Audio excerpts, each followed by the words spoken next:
Haboyim, welcome everyone. We're about to begin Be'ezras Hashem together on Samich Aleph Amud Beis, starting with Samich Aleph Amud Aleph, 11 lines from the bottom. The Gemara just finished explaining in regards to the Avodas Hadam and Yom Kippurim. When the Kohen Gadol were to then sprinkle, let's say, in the Kodesh HaKadoshim towards the Kaporos, and in the middle, the dam is nishpach, the dam spills. What does he do? So Rabbi Meir says he gets new dam and then starts from the beginning of the hazois. Whereas Rabbi Shimon and Rabbi Elazar argue and they say that he begins only where he left off. Therefore, if he did 3 hazois, he begins now 4, 5, 6, and 7. The Gemara says now that same machloikis does not lachara appear in regards to somewhere else. Says the Gemara, Tanya Omer Rebbe, Li Chilek Rabbi Yaakov Belugin. The Gemara brings a brisa that Rebbe taught, that Rabbi Yaakov had said a distinction in regards to the oil, the lug of oil used for the mitzvah. The mitzvah also has applications of oil on the right ear and the right bahoinois, the right thumb, and the right big toe. In addition to that, there's also sprinkling towards the Kodesh HaKadoshim. So Rebbe says that Rabbi Yaakov said a distinction, although there's a machlekes between Rabbi Meir and Rabbi Elazar, Rabbi Shimon in regards to Avodas Hadam and Yom Kippurim. Here, everybody would agree that if the oil was spilled, then you have to go from the beginning because it says lug echod and not shnei lugin. Says the Gemara, Veloy. The Gemara challenges this statement. Are you going to say they don't argue also when it comes to the oil of the mitzvah? Vehatanya, behold, we have an explicit brisa that implies otherwise. Noson mikzas matonois shebifnim v'nishbach halug. If the kohen is applying some of the matonos inside, here we're talking about towards the Kodesh HaKadoshim, Yavi lug acher v'yatchil betchila b'matona shebehechal. The Tanakam, who's Rebbe Meir, says he shall then take the lug acher, new oil, and begin the process anew. Rabbi Elazar, Rabbi Shimon, mimokim sheposak hu matchil. They say that he continues from where he left off. Gomar matona shebehechal v'nishbach halug. The Brisa continues and says if he finished the hazos towards the Kodesh HaKadoshim, and then the oil spills, then he brings new oil, and he begins now from the second stage of the applications on the bahoinos, the right ear, and the right thumb, and big toe of the mitzvah. If he's in the middle, however, of these applications on the bahoinos, and the oil spills, the Tanakam, which is Rabbi Meir, says he begins anew with the new oil. Rabbi Elazar, Rabbi Shimon, they argue and say he continues from where he left off. The Brisa continues and concludes if he finishes the applications on the bahoinos and then the oil spills. Everybody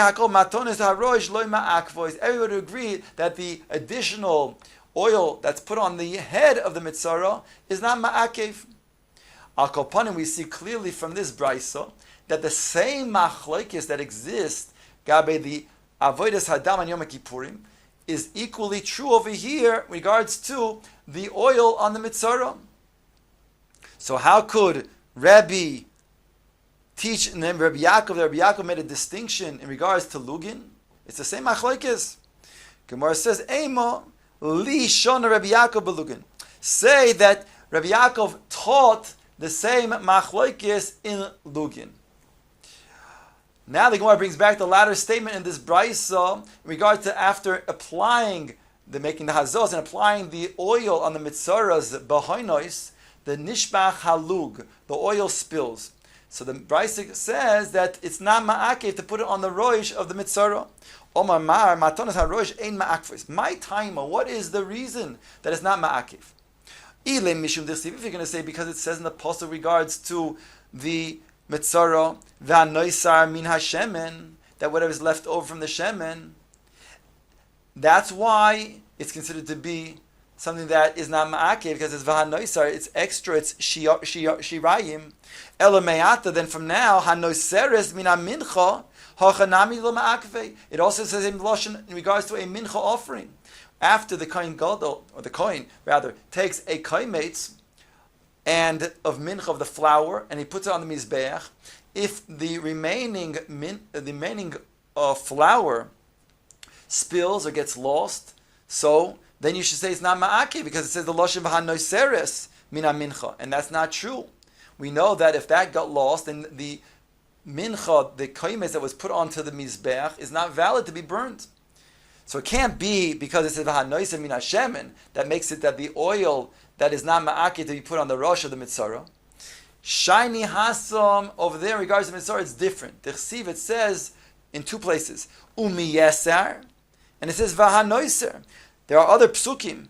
One says umiyeser in regards to the oil. It says whatever is left over after the hazois towards the kodesh hadoshim. It says miyeser hashemen, that's on the hand of the kohen, on the palm of the kohen. Then you make applications on the right ear and the right thumb and big toe of the mitzvah. Then there's another pasuk that says v'hanoisar bashemen, whatever is extra now on the kohen's palm, then you should apply it to the head. So here we're talking about shirei shirayim. And therefore, since it's not just shirayim, but shirei shirayim, that means it's not ma'akev to be put on the head of the mitzvah. Om Rabbi Yochanan, on top of Samech Aleph Amud Beis, Rabbi Yochanan says, Asham mitzvah sheshachtai shelo lishmoi.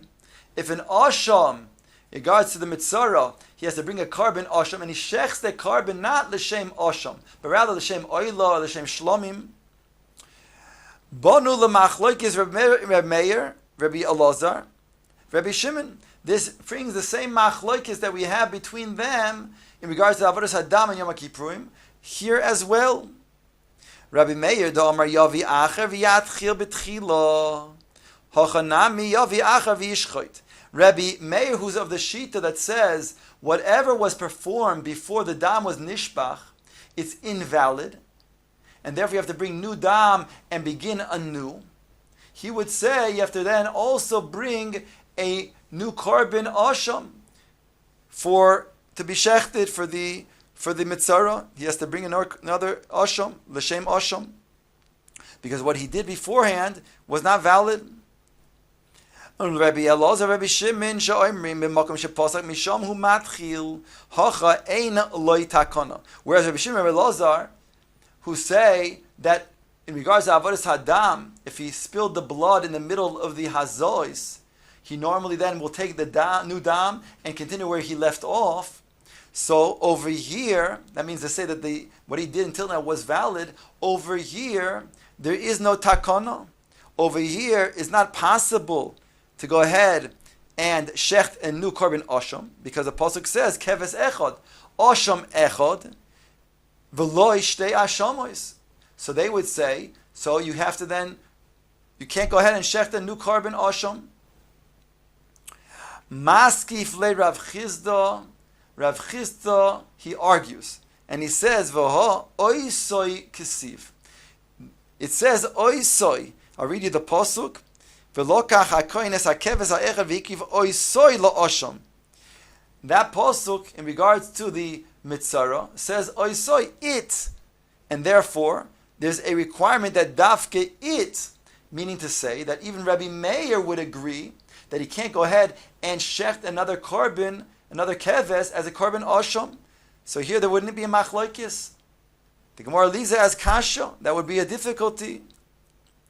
Now, despite the fact that the Gemara leaves it as kasha and says it's a difficulty, the Gemara now brings a brisa that supports Rabbi Yochanan to say the same machlokes in Rabbi Meir and Rabbi Elazar, Rabbi Shimon in regards to the avodas hadam Yom Kippurim also applies over here when he shechs the carbon not l'shem asham but for a oila or a shlomim. Tani kavas de Rabbi Yochanan asham mitzayra sheshachtai shelo lishmoi, he shechs shelo lishmoi, oy shelo nosam midama legabe behoinos, or he does not make the application of the dam on the behoinois of the asham. Hareze oile legabe mizbeach. Behold, it is placed on the mizbeach. V'ton nesachim, and it requires nesachim as well.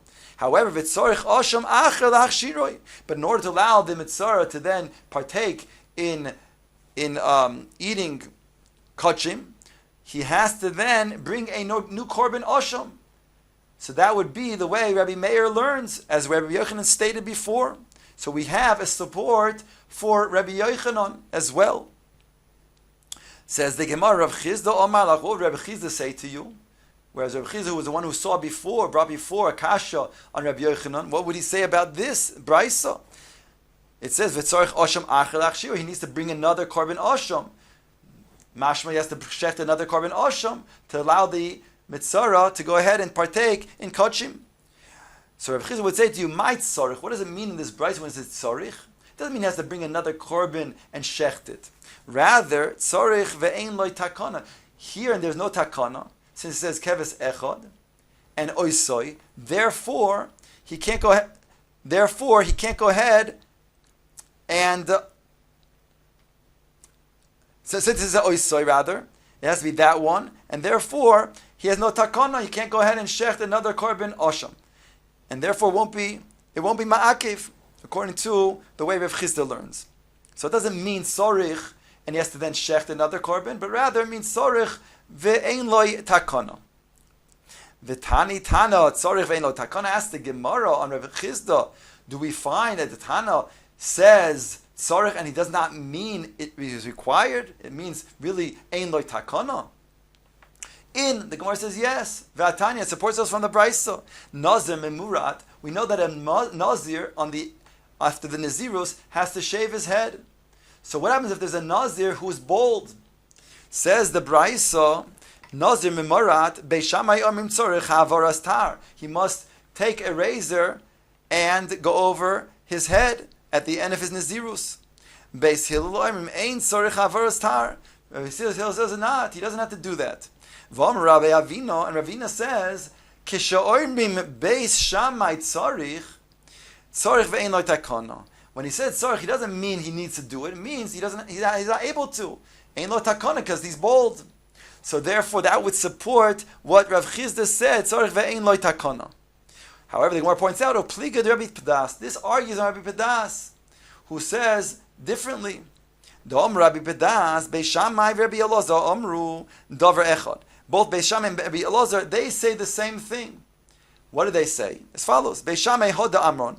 Beis Shammai says before that you need to take the tar on the bald nazir, and after his nazirus, take the tar and put it over his head, even though he's bald.